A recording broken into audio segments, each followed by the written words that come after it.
Hi guys, welcome back to another episode of Living Life at Life U, and we're continuing our series on the amazing, beautiful mission trip of Kenya. You guys have heard about William, you guys have heard a little bit about John, and now we just want to talk with you together about your experience as a team. So welcome back in. Yeah. How was it? Tell me, how was it as a team together, that mission trip to Kenya? Well, the team, me and John, I would say we spent the most time together as a team. Yeah. We were put into a few positions where it required me and him to work just directly together. With this mission trip, what we noticed was there were a lot more women involved. So it was four gals, four men, four women, and at a certain point in time, the other two guys, their specialty was more with they had more women drawn to their technique. Building on having each other's back is one thing, because we were really put in under a lot of pressure to deliver to the men, but me and John would look at each other and all right, we got this, we got this. Mm-hmm. He came up with a saying for us, and I'll let him. What saying, John? I think we were in the Nairobi airport, and somebody was stating their concerns about flights or living conditions or whatever. And I just said, just remember Bruce Lee. And everybody's like, what are you talking about? He said, be like water. Yeah. If it's in the cup, it's the cup. If it's in a vase, it's the vase. If it's whatever, it's whatever. Yeah. And so I was like, just be like water. That's a beautiful motto, and it's a beautiful mindset to keep and maintain, especially when you guys are going to as a pilot group, right? And we don't really know what we're walking into, but we know that we're there to serve. That's the one thing you guys knew for sure, is that you're there to serve, right? Yep. So, John, tell me a little bit about your experience serving most of the men and what that meant to you. The most difficult part, I think anybody will tell you, is the communication.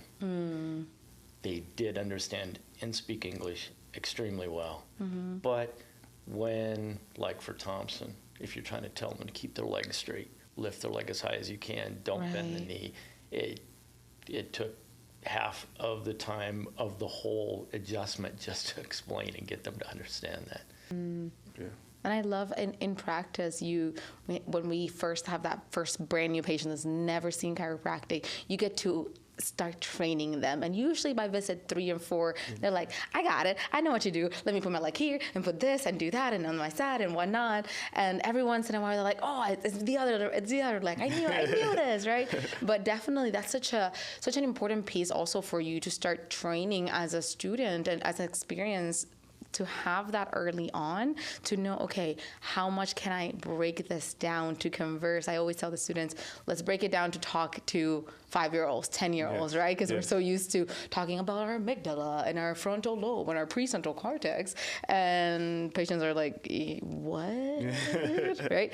Yeah. So tell me a little bit about that shift in energy. When did you feel the shift in energy from being that anxious of the team of I don't know, to, okay, I'm here to serve, and I know that I'm water, and I know that I'm here to just give? After the first patient every day. Yeah. What was the experience for you like? Well, it was just obviously being a veteran, I've been to a lot of places. It was awesome.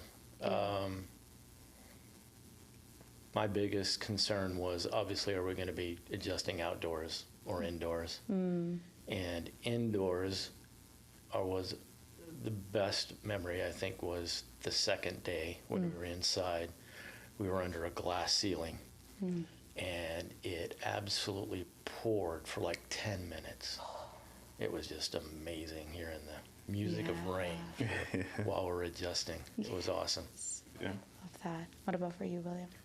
John would be adjusting the guys, and it would be guy after guy, and then looking up, and it's just me and John, and I would be looking for help at one point in time, and then it just came to me all right, remember the water, remember be water, and it would just bring me back to a place of, right, I'm here for this week, just do as much as I can, get as much experience as I can, deliver as much healing as I can, because next week I'll be back in the States, and this will be over. And it was just easier to just always remember that mantra that John said to all of us, just be water, just be water.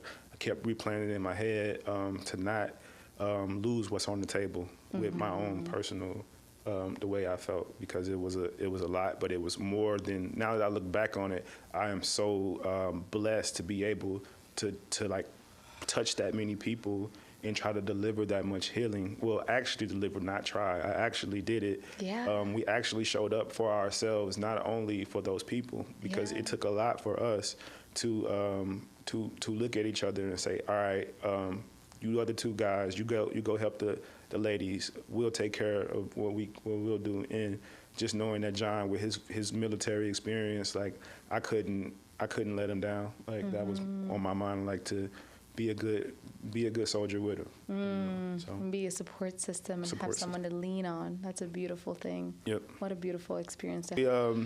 We bonded really fast though, because of the situation that we were in, and then like we seen so much beautiful things together. Like even though this they say that this is a third world country, but we seen the most beautiful places. We ate the most beautiful food. Like you could not mistake that for being a third world country. That is an amazing place, and it helped build the bond. Like to see amazing views and see good food. We had great conversation, just like we would be here in the States if you would have. We had an amazing support team, Kenyan support team. Talk about those. Who showed up? Mike, the driver. Yeah. Eric, he showed up. He was always there. Yep. And a bunch of other people. There was a gal that showed up from the Kenyan CCE. She was awesome. She also decided to be my patient while I was there, which was like totally fantastic. So. Had a constant team of But people. they were always there for us. Yeah. If we needed anything, I mean, we had it. We couldn't have done it without them because it was so amazing. Even the chancellor or the president of University of Eldoret, he was amazing. He supported us in every way. And actually, my greatest memory of that trip was that he had requested me personally to adjust him before we left. He did. And just a few minutes beforehand, Dr. Scott had said, just remember, it's just a spine. And I was like, okay, all right, I got it. Beyond all the hats that the people wear before they and after they lay on your table, it's a nervous system and a spine. And not only that, we had so we went to different hospitals. They wanted chiropractic inside of their hospitals. So with me and John adjusting the guys, we had a lot of heads of hospitals and heads of this department, every department in the hospital wanting to understand what chiropractic was. I love that. What a beautiful experience. I love that these bonds that you guys build on these very intimate situations and spaces, a lot of times are those bonds that are going to last forever. So that's amazing that you guys found each other through this space, and I'm really happy and really proud. I know you guys, both of you individually, but to see you now as a team, I can see the cohesiveness, and I can see that, okay, this works just rhythmically almost. So what a beautiful experience that you were both hand chosen to serve these people and choosing each other to just lean on each other. Wow. Thank you for showing up the way that you guys show up every single day. And I can say honestly, and I did say it to them a couple times, I said I couldn't have chosen better teammates for this trip if I had the opportunity. Because it was pretty awesome and humbling to know that they chose the 8 of us out of everybody who applied. And I was like, I'm so proud of you. So proud of you. Thank you so much, guys, for your time. Thank you for your service. Thank you for showing up and giving and loving and doing and serving every single day without the expectation of anything in return. And I hope that this experience continues to shape the next steps in your journey to becoming my colleague and a chiropractor. So I'm so excited for both of you. yes. Thank you so much. And we'll see you guys on the next episode of Living Life, a Life View.